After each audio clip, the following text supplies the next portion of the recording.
মধ্যপ্রাচ্যের রাজনীতিতে আবারও এক নাটকীয় মোড়। যুদ্ধবিধ্বস্ত ইয়েমেনের দক্ষিণাঞ্চলে নিজেদের বিলুপ্তির ঘোষণা দিয়েছে প্রভাবশালী বিচ্ছিন্নতাবাদী সংগঠন southern transitional council STC. Saudi আরবে আলোচনার পর এই ঘোষণা এলো সংগঠনের ভেতর থেকেই তাৎক্ষণিকভাবে তা প্রত্যাখ্যান করেছে মুখপাত্র আনোয়ার আল তামিমি। সংযুক্ত আরব আমিরাতের আবুধাবি থেকে এএফপি সংবাদ সংস্থাকে দেওয়া সাক্ষাৎকারে তিনি বলেন, এ খবর হাস্যকর।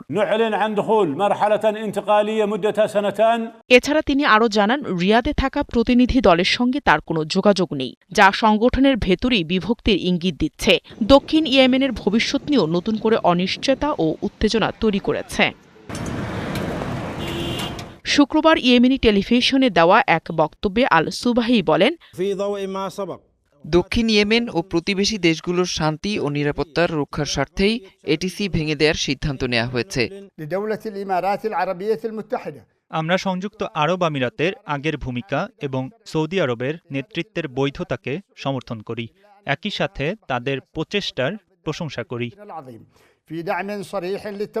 এছাড়া তিনি সৌদি আরবের ভূমিকার প্রশংসা করে বলেন, রিয়াদ দক্ষিণের জনগণের চাহিদা পূরণে কার্যকর সমাধান দিয়েছে।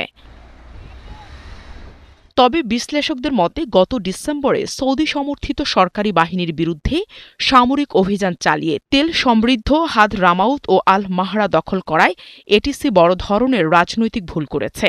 সৌদি আরব একে জাতীয় নিরাপত্তার জন্য রেড লাইন হিসেবে দেখছে। সৌদি প্রতিরক্ষা মন্ত্রী খালিদ বিন সালমান এটিসি বিলুপ্তির ঘোষণাকে সাহসী পদক্ষেপ বলে স্বাগত জানিয়েছেন এবং এটিকে সৌদি তত্ত্বাবধানে দক্ষিণাঞ্চলীয় সংলাপের পথ খুলে দেবে বলে মন্তব্য করেছেন। নাহিদা রিন্থি, ৭১।